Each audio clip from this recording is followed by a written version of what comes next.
Et connaît-on les causes du cancer du côlon? Les causes du cancer restent encore mal établies.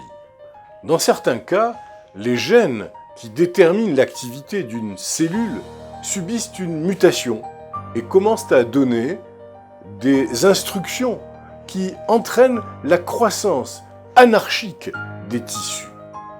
Une seule cellule cancéreuse va se diviser des millions de fois et produira une tumeur.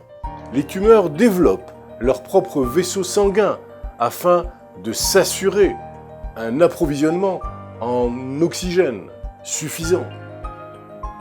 L'observation des taux de prévalence du cancer permet de prévoir quelles seront les personnes les plus exposées au risque de cancer du côlon et ainsi de mettre au point des méthodes de prévision individuelles. Le principal facteur de risque qui constitue le signal d'alarme le plus évident est la présence de polypes colorectaux. C'est quoi ces polypes? Il s'agit d'excroissances bénignes qui apparaissent à l'intérieur du côlon.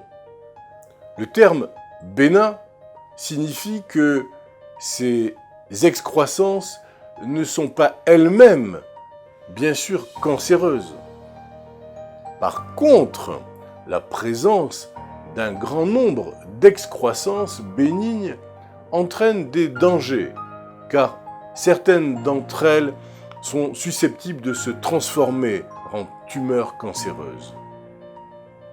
Les polypes font partie de cette dernière catégorie. Les polypes ont la forme d'une petite boule placée sur une tige qui forme une protubérance dans la paroi interne du côlon. Ils peuvent entraîner une hémorragie rectale, mais le sang est généralement masqué dans les selles. Chaque nouveau polype présente un risque de 2,5% de devenir cancéreux au cours des 5 premières années et de 24% après 20 ans.